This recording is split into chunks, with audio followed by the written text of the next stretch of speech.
our content partners, content producers, will share in the advertising revenue as well. Okay, thank you. Hi, Vivian. Hi. First, I would like to ask if I could get that slide. It was very informative. And then secondly is a question. I've been to Carl, Viusasa. I'm about to give you some of my content. But my question is, like, probably I could take, any producer could take their stuff somewhere else. So in this scenario, it's a 50-50 thing, but you need me more than I need you, probably. So is in the 40% a bit of a rip-off to the producer? I understand the technology costs and all that. But couldn't they work out like the format to be able to, for the subscription cost to the viewer, be enough to pay the technology person, the partner, and still have the producer gain at least over 50%? And then another question around the same. I just want to ask everything I have to do with Cal Kenya. Airing stuff on Citizen, like the shows that are free on Citizen, I have to pay for on Viusasa. How is that working with the viewers? Because I've seen some of the shows that are on Citizen, like I think Mother-in-Law and such things. And also, this is a question to all of us here, because we seem to talk about how other countries are doing this and that, and you've talked about distribution, marketing, and all that. But aren't we working backwards? Shouldn't we be focusing on the demand? Because let's say our film culture compared to Tanzania or maybe Uganda or America is different. Shouldn't we focus on how we should raise the demand first and then talk of how we bring the distribution and all that? Let me try and take those in reverse order. Every single consumer study that you could lay your hands on will tell you that there is an enormous demand for short form content in the Kenyan market. So I believe that the demand for content, locally produced content, is well established, and that what this platform is designed to do is indeed to meet that demand. And already I can tell you that we have nearly 150,000 subscribers, which is a strong indication, a strong validation, I think, that the demand for content is there. Now, you do raise the question about repurposed television content being on the platform.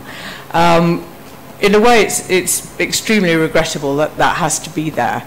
But it is repurposed content, so it is all short form, so it's slightly different from what's on television. And in the case of something like Mother-in-Law, it actually goes right back, can generate new audiences all the time.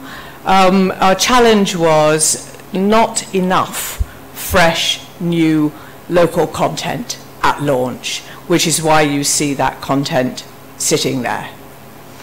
And I would never have believed that the 60-40 revenue split would have been asked in this forum.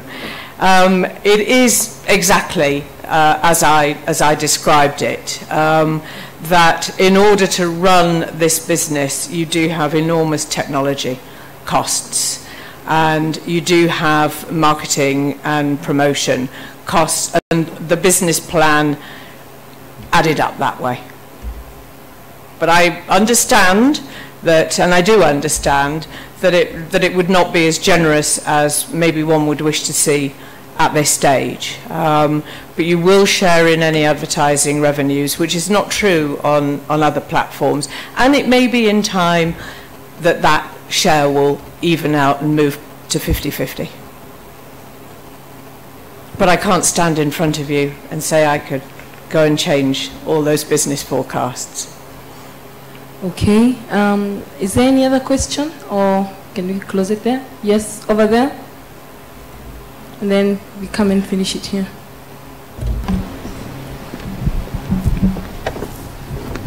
Okay, raise your hand again. Yeah, thank you. Hi, my name is Caleb. I just got one question for you. In this model, you just said it's subscription. And I'm thinking maybe at the point of launch or trying to bring in the numbers, did you at one point consider maybe pay-per download or pay-per-view or something like that somebody can just download and have some way of previewing the material as a dangling the carrot, if I may call it, something like that? Yes, you're right. It is a subscription model. And because of our business model, which is paying content producers for their content, literally from day one, it did mean that actually offering content for free was not an option. But I mean, this is the very early days. This thing will develop over time.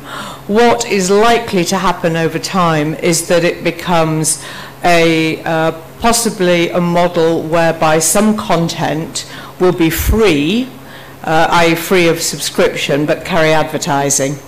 And other content will be premium content that will carry a premium subscription.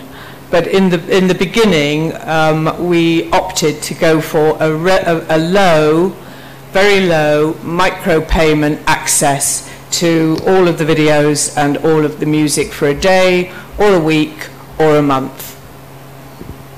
Okay, I think we'll just take one last question because Vivian was in a rush.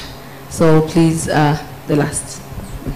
Hi, my name's Cameron. I'm from the U.S. and there we have several platforms that are similar to what you have here. I think it's important. I'd like to ask you is, how do you plan to help the content creators market their projects in such a large ecosphere where anyone can upload? How do they share? How do we share in the cost of marketing? Because now it becomes a weight that falls back on the producer to have their project be selected outside of, in the midst of so much. Okay. Just let me correct you on one point. Content producers can't just upload.